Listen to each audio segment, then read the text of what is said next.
queridos amigos, que alegria, TV Mundo Maior, o programa ABC do Espiritismo. Que alegria podemos estar semanalmente junto com você, estudando as obras do nosso querido professor Allan Kardec.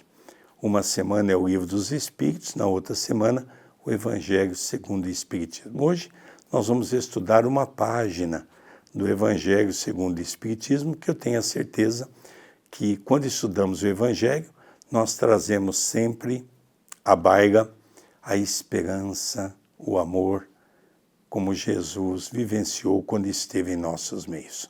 Tudo bem com você, André Luiz? Tudo bem, querido Sérgio. Agradecemos a Deus, o nosso Pai, a Jesus, aos bons espíritos, por nos conceder a oportunidade de mais um dia nos encontrarmos falando de um assunto tão delicado que é o Espiritismo. Não é simples, não. É sempre uma responsabilidade. Hoje nós vamos ver o Evangelho, como meu pai já anunciou. Vamos ver o seu capítulo 13º, que a mão esquerda não saiba o que faz a direita, o óbolo da viúva. No primeiro bloco, nós vamos ler a passagem bíblica e o primeiro parágrafo de Kardec. E no segundo bloco, nós vamos ler e interpretar os dois últimos parágrafos que compõem os comentários de Kardec. Então, a narrativa bíblica está tanto pelo evangelista Marcos quanto Lucas. O óbolo da viúva. Item 5. E estando Jesus assentado de fronte donde era o gasofilácio, observava ele de que modo deitava o povo ali o dinheiro. E muitos que eram ricos deitavam com mão larga, e tendo chegado uma pobre viúva, lançou 2 pequenas moedas que importavam R$1.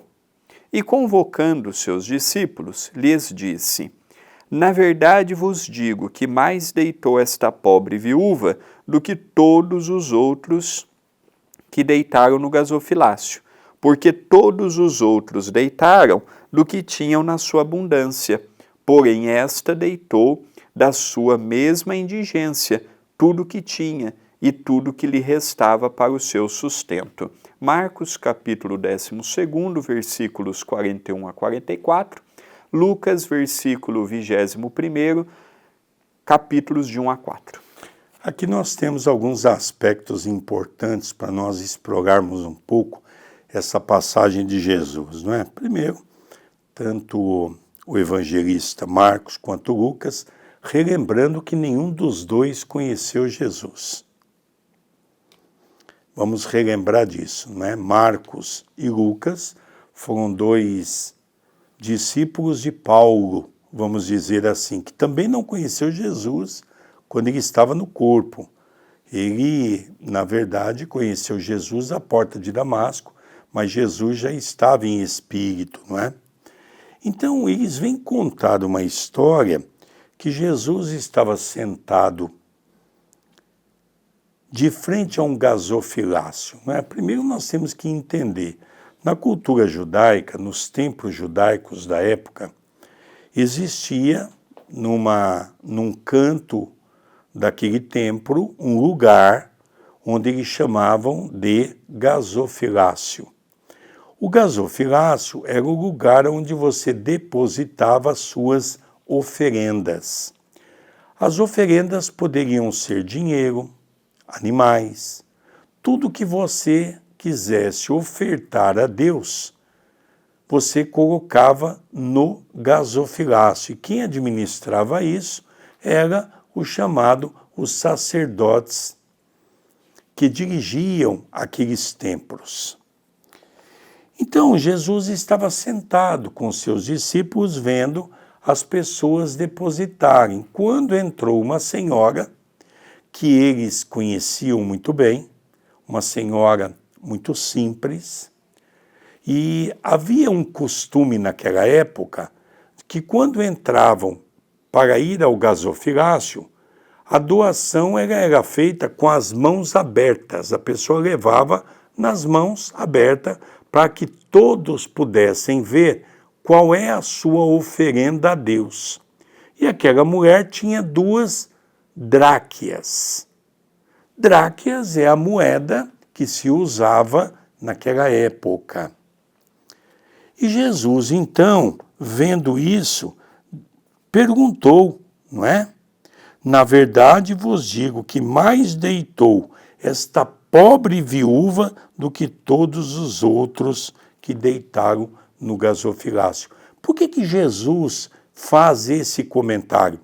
Porque como eles sabiam que aquela mulher era muito simples, o que ela estava depositando iria fazer falta para ela ao longo daquela semana e talvez ao longo do mês. E que as pessoas que Jesus viu que colocasse no gasofilácio naquele momento, eram pessoas que davam da sua sobra. Que, na verdade, mais de 2000 anos se passaram e nós também continuamos o mesmo. Damos a nossa sobra quando damos, não é? Então, nós vamos ver agora uma colocação do professor Kardec muito interessante, né, André? O início dela, já que nós vamos ver seus últimos 2 parágrafos no bloco seguinte. Item 6º, diz Kardec, muita gente lamenta não poder fazer todo o bem que desejaria, por falta de recursos. E se querem a fortuna, dizem, é para bem aplicá-la. A intenção é louvável, sem dúvida, e pode ser muito sincera de parte de alguns, mas o seria de parte de todos. Assim, completamente desinteressados, não haverá os que inteiramente empenhados em beneficiar os outros se sentirão bem de começar por si mesmos, concedendo-se mais algumas satisfações, um pouco mais do supérfluo, que ora não tem para dar aos pobres apenas o resto.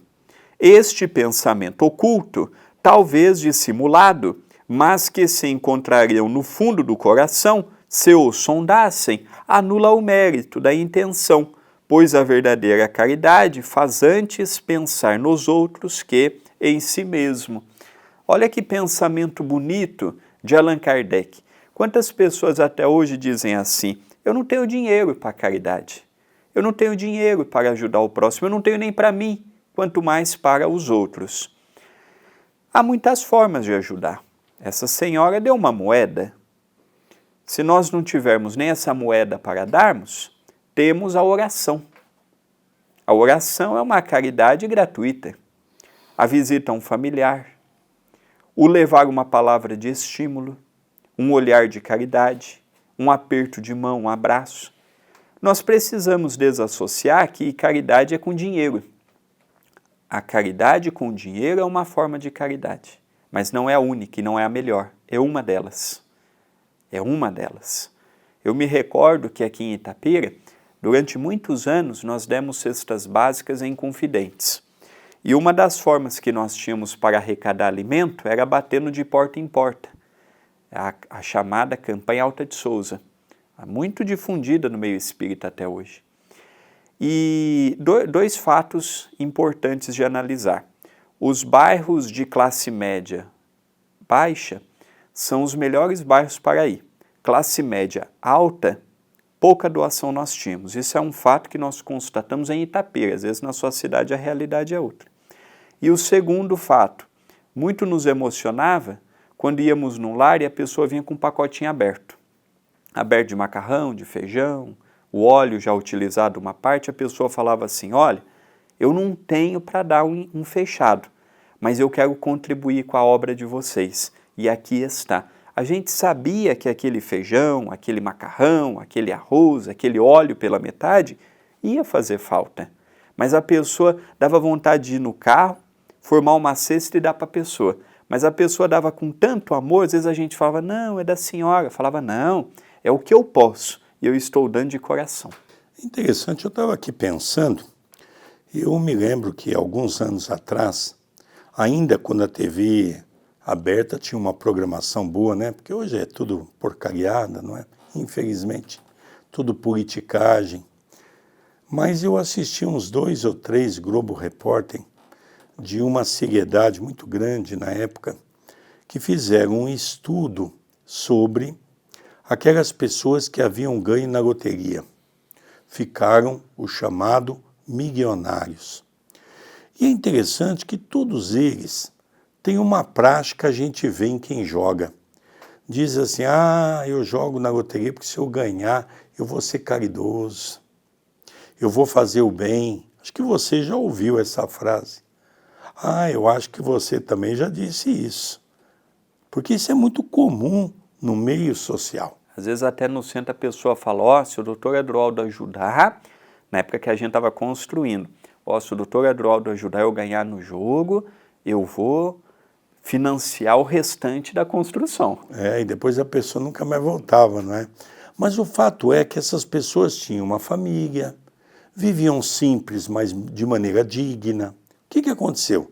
Essas pessoas que ganharam, primeira coisa, abandonaram a família, porque, lógico, arrumaram moças mais novas para desfrutar daquele dinheiro, começaram a comprar carro, começaram a comprar sítio, fazenda, isso, aquilo. Bom, vamos resumir a história. Começaram a beber, começaram a ter vícios. Resumindo a história, gastaram tudo, perderam tudo e perderam até a dignidade. Isso é um fato muito interessante. Então nós precisamos parar de se esconder por trás da troca. Nós queremos sempre fazer uma troca com Deus. Senhor, se tu me destes isso, eu vou fazer aquilo. Eu, para fazer caridade, não preciso nada. Aqui nós fazemos 3 toneladas de comida por mês. Tem pessoas no grupo que às vezes não podem dar nada, e não dão nada. Mas entram com as mãos abençoadas para fazer a comida. Que isso que é o mais importante. Então nós percebemos que precisamos parar com esse discurso que eu preciso ter dinheiro para fazer alguma coisa. Tem pessoas que me perguntam, André, você joga? Eu digo não. A pessoa pergunta, por que você não joga? Porque se eu jogar eu tenho chance de ganhar, como qualquer um que joga. E se eu ganhar, a primeira coisa que eu vou fazer vai ser sair do centro espírita, porque eu vou desfrutar o mundo. Então, se era para eu ter recurso, eu viria num lar rico. Pronto, eu não preciso jogar. Então, eu sei da minha limitação e dos meus limites. Se eu jogar, eu tenho chance de ganhar. Se eu ganhar, eu posso perder minha encarnação. Então, eu não jogo. É uma coisa que eu tenho comigo, mas é um pensamento meu, nada é espírito, um pensamento meu. Então, a gente tem que saber os nossos limites e até onde a gente pode ir. É com grande alegria que nós estamos apresentando o programa ABC do Espiritismo pela nossa TV Mundo Maior. É uma alegria podermos estar junto com você para podermos falar desses assuntos tão palpitantes que é sobre o Espiritismo. Não sai daí não. É um rápido intervalo e já retornaremos com o programa ABC do Espiritismo. Queridos amigos, já voltamos. O café foi rápido e nós já saboreando aqui o café da Graziella, que tem uma clínica que é nossa filha, que deixa um café maravilhoso para mim e para o André. Já retornamos com o programa ABC do Espiritismo, dando continuidade nesse estudo magnífico que é o Óbolo da Viúva, uma página do Evangelho segundo o Espiritismo, relembrando aquela passagem de Jesus narrada por Marcos e por Lucas. Então nós vamos ver agora o pensamento do professor Kardec, que está falando de maneira belíssima, já estudamos o primeiro parágrafo, e agora vamos estudar os 2 últimos parágrafos dessa mensagem que vale a pena a nossa reflexão.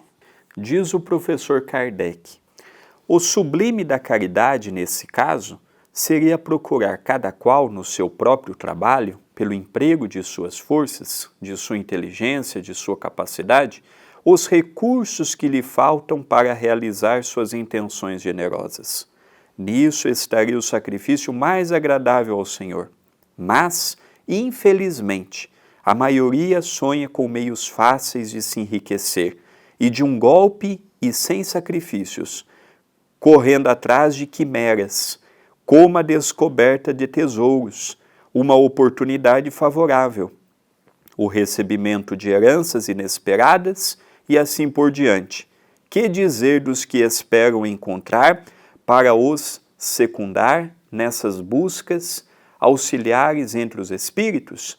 É evidente que eles nem conhecem, nem compreendem o sagrado objeto do Espiritismo, e menos ainda a missão dos Espíritos, os quais Deus permite comunicarem-se com os homens, mas justamente por isso são punidos pelas decepções. Então nós percebemos aqui, não é, as decepções que as pessoas...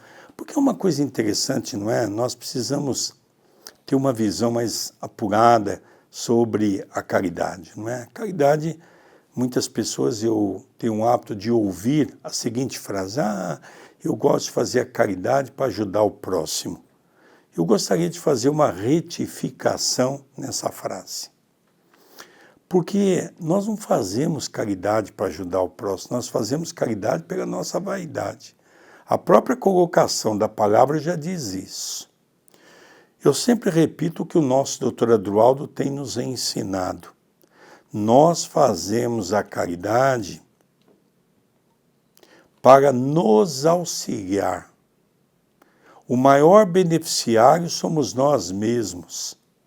Quando eu faço a caridade, eu quebro as raízes do meu orgulho, do meu egoísmo, da minha vaidade, da minha intolerância. Eu começo a compreender o meu próximo. Eu me lembro, André, que ainda no último dia que eu saí, porque terça, quinta e sábado, depois do almoço fraterno, eu saí na rua, debaixo dos pontilhões para entregar comida, vou conhecer aquela realidade.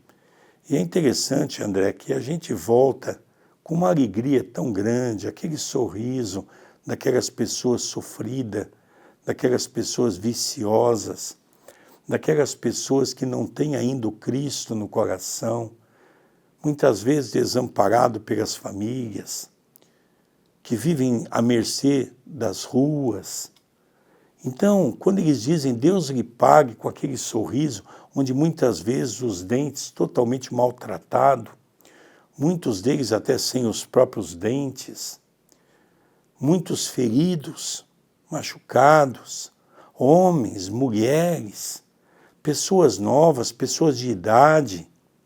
Aquilo parece que é um bálsamo que penetra dentro de nós, André, que é uma coisa que nós não tem como explicar a grandeza que nós sentimos nessas atividades. Eu estava vendo uma reportagem de um jornal de Uberaba, falando que em 1980, numa véspera de Natal, o Chico, junto com um grupo de amigos, auxiliaram 8.000 famílias. Isso é um dado de um jornal que não é vinculado ao Espiritismo, para não falar assim, está inventando. Tem um Globo Repórter, André, que uma vez fez uma reportagem que tinha mais de 40.000 pessoas naquelas filas para buscar a cesta básica. Porque se nós falamos de 8.000 famílias, se uma família tem em média 4 pessoas, nós temos que fazer 8.000 vezes 4, vezes 5, lembra? Naquela altura, década de 80, não é igual hoje que os casais têm poucos filhos. Naquela época tinha 2 filhos, 3 filhos, 4 filhos. E às vezes não tinha com quem deixar as crianças, iam todos lá. Muitas vezes as crianças queriam cumprimentar o tio Chico, porque o Chico sempre tinha uma balinha no bolso, um brinquedinho para distribuir. Uma coisa simples, mas a maneira com que ele entregava aquilo era algo contagiante. O Chico revolucionou o meio espírita, instituindo o trabalho caritativo, porque, olha, o Chico é filho de uma lavadeira, cujo parentesco com a escravidão era próxima, os avós do Chico, os bisavós do Chico. O pai do Chico era um vendedor de bilhetes. A segunda mãe do Chico, também uma senhora simples. 4º ano primário, Chico, usando o primeiro par de sapato aos 15 anos. Olha, o Chico transformou a mentalidade espírita da sua época, e até hoje os reflexos estão aí. Olha, é interessante, André. Até uma certa altura, se calculava que Chico Xavier instruiu mais de 2.000 casas espíritas que foram abertas sobre as suas orientações. E tem pessoas que falam, Sérgio, como é que eu sei quando uma casa espírita foi orientada pelo Chico? É muito simples. é só perguntar se aquela casa tem obras assistenciais.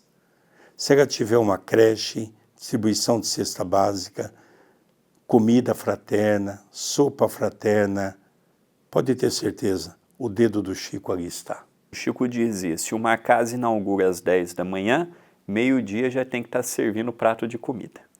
E o último parágrafo, diz Kardec, aqueles cuja intenção é desprovida de qualquer interesse pessoal devem consolar-se de sua impotência para fazer o bem que desejariam, lembrando que o óbolo do pobre, que o tira da sua própria privação, pesa mais na balança de Deus que o ouro do rico, que dá sem privar-se de nada. Seria grande a satisfação, sem dúvida, de poder socorrer largamente a indigência, mas, se isso é impossível, é necessário submeter-se a fazer o que se pode. Aliás, não é somente com o ouro que se pode enxugar as lágrimas, e não devemos ficar inativos por não o possuirmos. Aquele que deseja sinceramente tornar-se útil para os seus irmãos encontra 1000 ocasiões de fazê-lo, que as procure e as encontrará.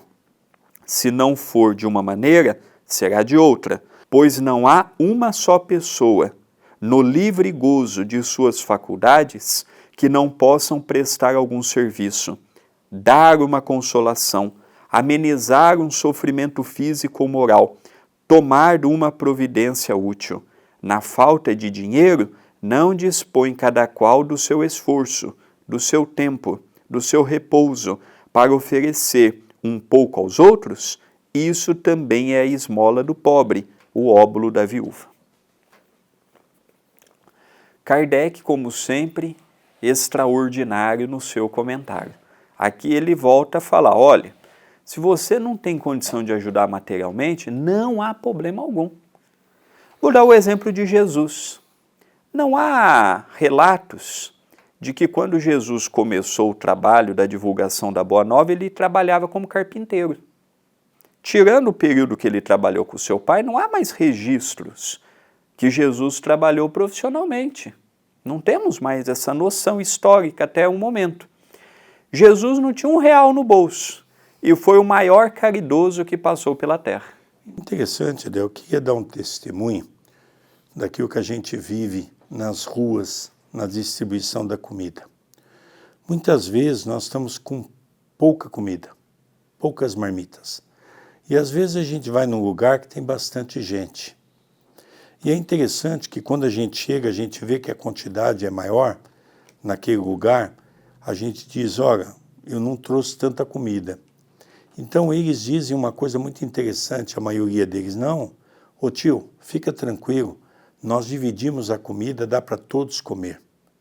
É uma coisa interessante, aquilo toca muitas vezes porque nós temos dificuldade de dividir as coisas. Você pode olhar, cada morador de rua tem um cachorro. E quando ele pega uma comida, por mais que ele tenha fome, ele sempre vai dar um pouco para o cachorro.